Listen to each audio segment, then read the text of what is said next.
Okay, everybody. So we're going to be doing a guided walkthrough for each one of these levels. And before we start, let's just talk about what this concept is in general. So this is the Natas CTF game, and let's read a little description of what this game is. So Natas teaches the basics of server-side web security.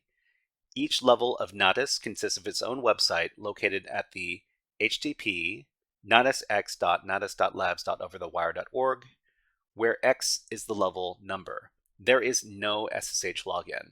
So basically, the only way we can interface, well, okay, the primary way of interfacing with this CTF is through web pages.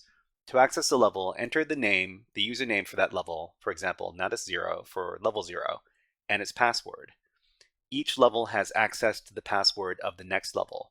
So if you go to Natas level 0, on that level, you should be able to find the password for the next level, which is Natas level 1. And then on Natas level 1, there's the password for Natas level 2, etc., etc. So your job is to somehow obtain the next password and level up.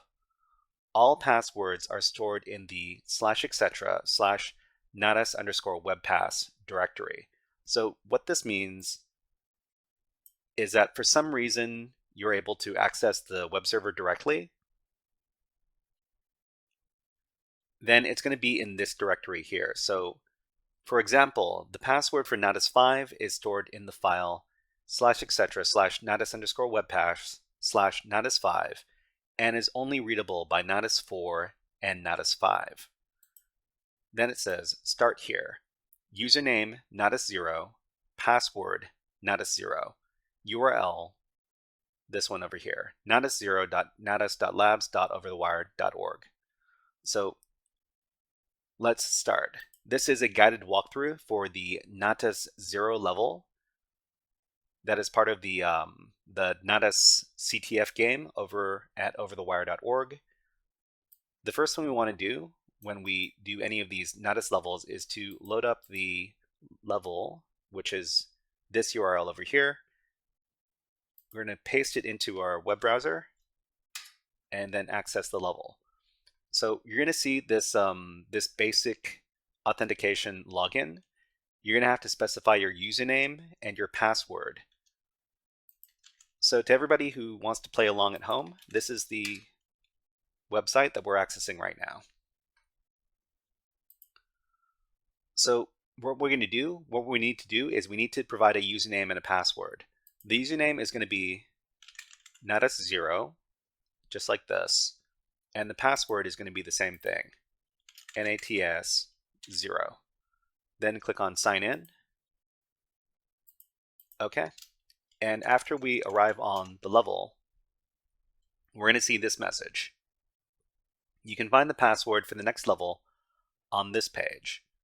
So a lot of people don't know about the capabilities of web browsers, but web browsers can give you a lot of information about the web pages that you look at.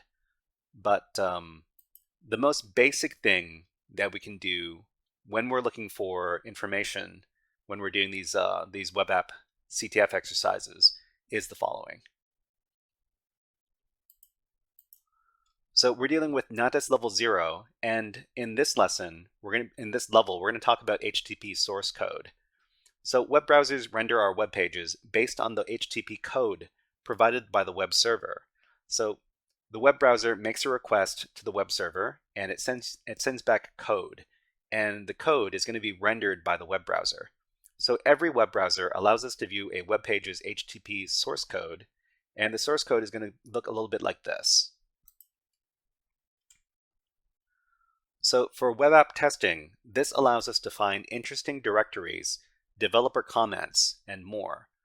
So inside the HTTP code, there's a lot of information that we can use to do testing.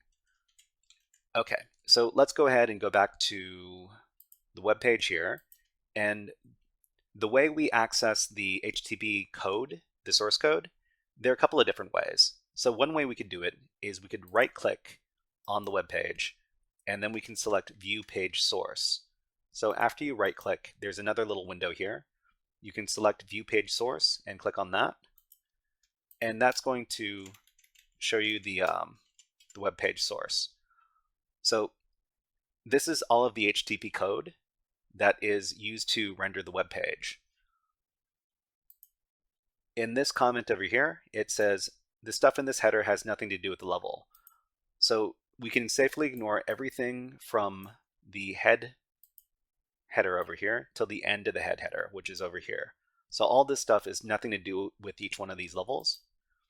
And we can see here, there are all these HTML tags, and there's also some HTML comments. So anything between this over here, the open bracket, exclamation point, dash dash, that's going to be an HTML comment, and this is going to be the end of the comment.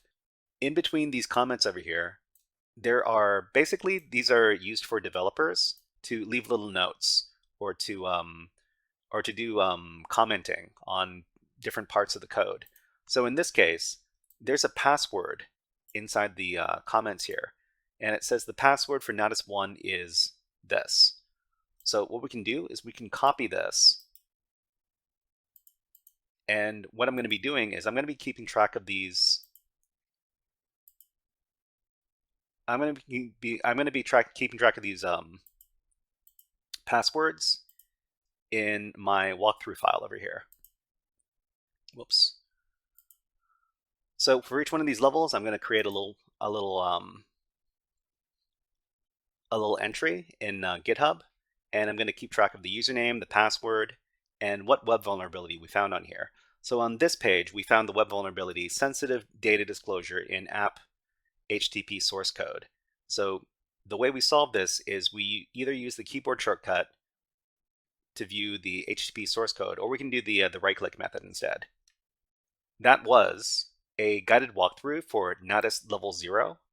Everybody, if you found this guided walkthrough useful, please click on the like and subscribe buttons on the video and leave a comment underneath the video.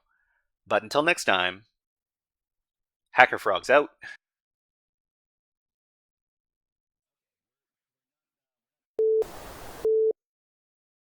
Hey there, HackerFrogs! Are you enjoying this workshop? Learning new concepts and skills? If so, there's a way you can support the channel, and it's totally free. Just click on the subscribe button below the video. Also, click on the like button. And if you have questions or comments on this workshop, please leave them below the video. Thanks for listening. And now, back to our scheduled programming.